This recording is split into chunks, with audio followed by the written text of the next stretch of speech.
Hi friends, welcome back to magical Hanu. మీకు ఎప్పుడైనా ఇలా అనిపించిందా? అందరూ నన్నే మోసం చేస్తారు, అసలు నేను చేసిన తప్పేంటి? వాళ్ళని నేను నమ్మటమే తప్ప, అసలు వాళ్లకు నన్ను ఎలా మోసం చేయాలి అనిపించింది. వాళ్ళు నిజంగా మోసం చేశారా, లేక నేనే మోసపోయానా? కానీ నాతో చాలా ప్రేమగా ఉన్నారు కదా, ఇప్పుడు ఇలా ఎలా చేశారు? ఇలాంటి ప్రశ్నలన్నిటికీ మనం సమాధానం తెలుసుకుందాం. ఈ వీడియో మాత్రం ఎక్కడా స్కిప్ చేయకుండా చూడండి. వీడియోలోకి వెళ్ళే ముందు మన ఛానల్ని ఫస్ట్ టైం చూస్తున్నట్టయితే సబ్స్క్రైబ్ చేసుకోండి, లైక్ చేయండి, కామెంట్ చేయండి. మీరు అలా చేయడం వల్ల మాకు మోటివేషన్గా ఉంటుంది.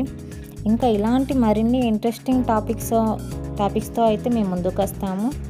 సరే, ఇప్పుడైతే వీడియోలోకి వెళ్దామా. నాకు ఒక ఫ్రెండ్ ఉన్నాడు, అతని పేరు చందు. అతను ఎంత మంచివాడంటే మీరే చూస్తారు. చందు నేను చాలా మంచి ఫ్రెండ్స్.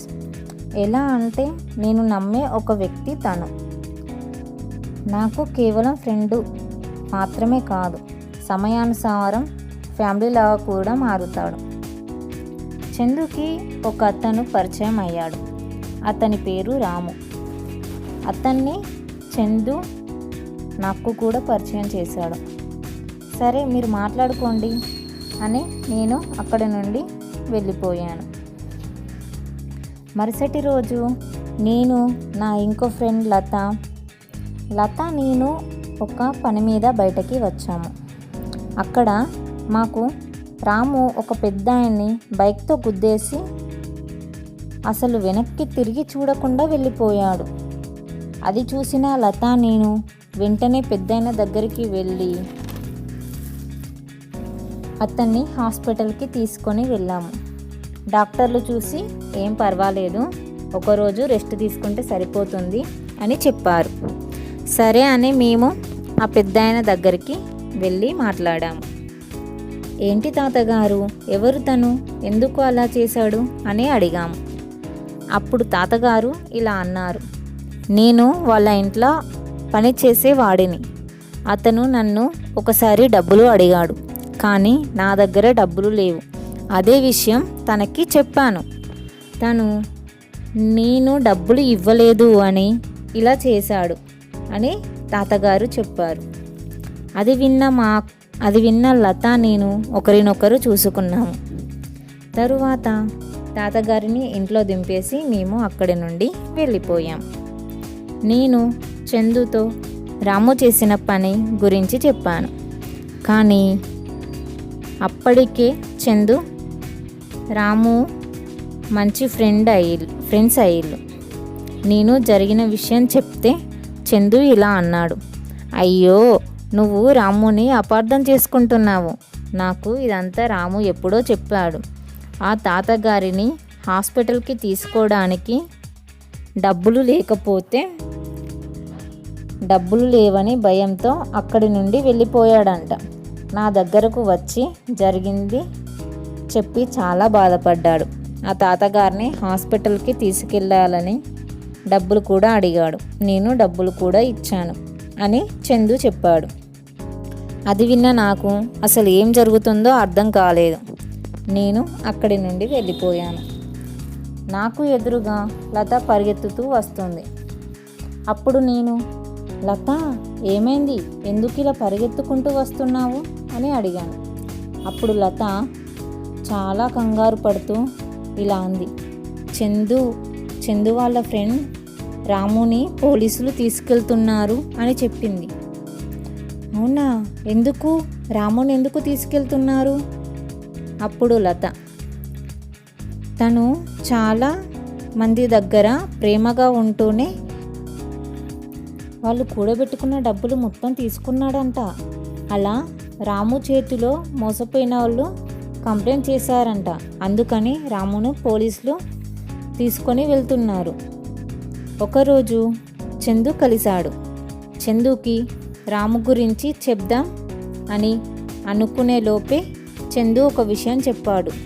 వాళ్ళ అమ్మ హెల్త్ అస్సలు బాగాలేదంట, అర్జెంటుగా ఆపరేషన్ చేయాలంట. ఆపరేషన్కి 10 లక్షలు ఖర్చు అవుతుందంట. అని బాగా బాధపడ్డాడు. అది విన్న నేను, సరే మరి ఇప్పుడు ఎలారా, మరి డబ్బులు సర్దుబాటు అయ్యాయా అని అడిగాను.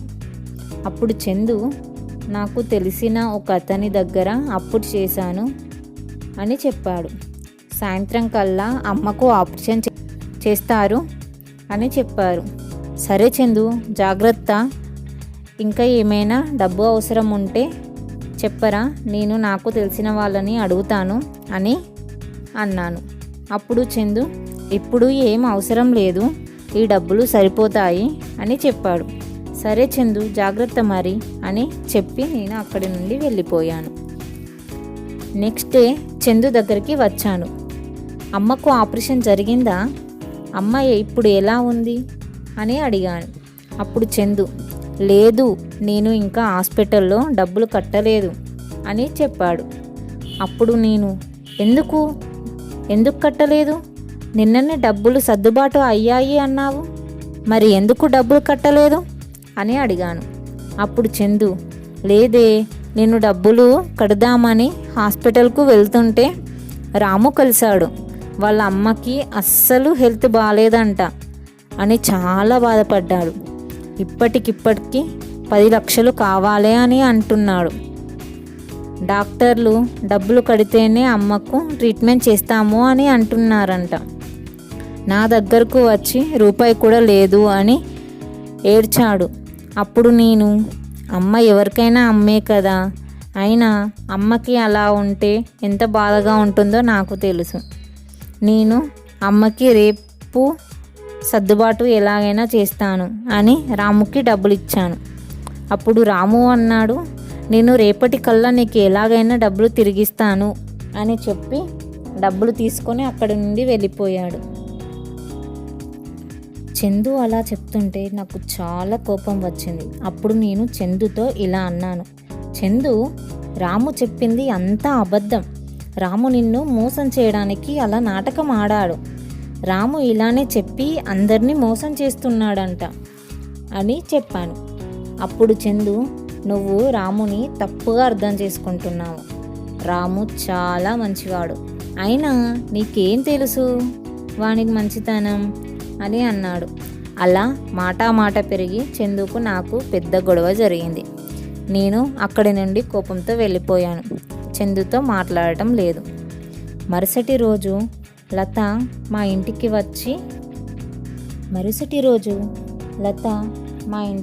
వచ్చి నన్ను కలిసింది.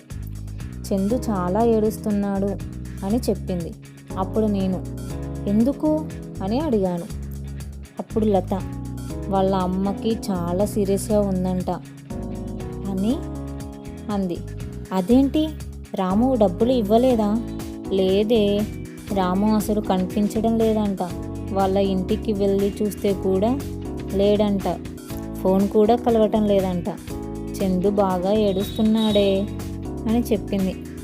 అది విన్న నేను ఆంటీని ఎలా కాపాడాలి అని ఆలోచిస్తుంటే ఒక వ్యక్తి గుర్తొచ్చాడు. నేను లత ఆ వ్యక్తి దగ్గరికి వెళ్ళాము, డబ్బులు అడిగాము. అతను నాపై నమ్మకంతో డబ్బులు ఇచ్చాడు. వెంటనే నేను లత హాస్పిటల్కి వెళ్ళాము. డాక్టర్లు ఆపరేషన్ చేశారు. మరుసటి రోజు ఆంటీని కలుద్దామని లత నేను హాస్పిటల్కి వెళ్ళాము. అక్కడ చందు ఉన్నాడు. అయినా సరే చందుని పట్టించుకోకుండా నేను ఆంటీ దగ్గరికి వెళ్ళాను. కలిసి మాట్లాడి వస్తున్నాను. అలా వస్తుంటే చందు ఆగమన్నాడు. అయినా నేను చందుపై చాలా కోపంతో ఉన్నాను. అప్పుడు చందు ఏడుస్తూ, సారీ, నేను నువ్వు ఎంత చెప్పినా వినలేదు. రాముని గుడ్డిగా నమ్మినందుకు నాకు తగిన శాస్తే జరిగింది అని బాగా ఏడుస్తున్నాడు. అది చూసిన నాకు చాలా బాధేసింది. సరే లేరా, జరిగిందేదో జరిగిపోయింది, ఇక ముందన్నా జాగ్రత్తగా ఉండు, ఏదన్నా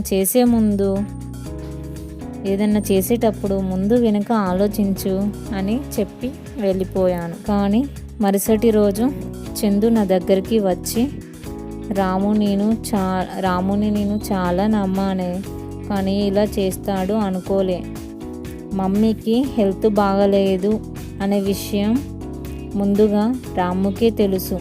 రాము నేను వెళ్ళి అప్పు తీసుకొని వచ్చాము. అంతా వాడికి తెలిసిన వాడు ఇలా చేశాడే.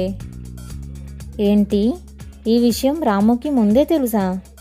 రే, వాడు నిన్ను ముందు నుంచే గమనిస్తున్నాడు. నీతో మంచిగా ఉంటూనే నువ్వు ఎలా డబ్బు తెస్తావు, నీ దగ్గర డబ్బు ఉందా లేదా అబ్జర్వ్ చేస్తూ ఉన్నాడు. చివరికి ఇలా చేశాడు. అయినా నీ నిజమైన ఫ్రెండ్ ఎప్పుడు కూడా నీకు ప్రాబ్లం ఉంది అని తెలిసినప్పుడు వాడి కష్టాలు నీకు చెప్పర్రా? ఆ విషయం కూడా తెలీదా నీకు? సరేలే, ఇక ముందన్నా జాగ్రత్తగా ఉండు, ఆంటీని జాగ్రత్తగా చూసుకో అని చెప్పాను. సరే అని వాడు అక్కడి నుండి వెళ్ళిపోయాడు. మీరు చూశారు కదా నా ఫ్రెండ్ చందు ఎలా మోసపోయాడో. ఇలా మీ చుట్టూ కూడా ఉంటూనే ఉంటారు. చాలామంది ఇప్పుడు అలానే చేస్తున్నారు. అందుకని కొద్దిగా జాగ్రత్తగా ఉండండి, ఎవరిని గుడ్డిగా నమ్మకండి. Thank you for watching.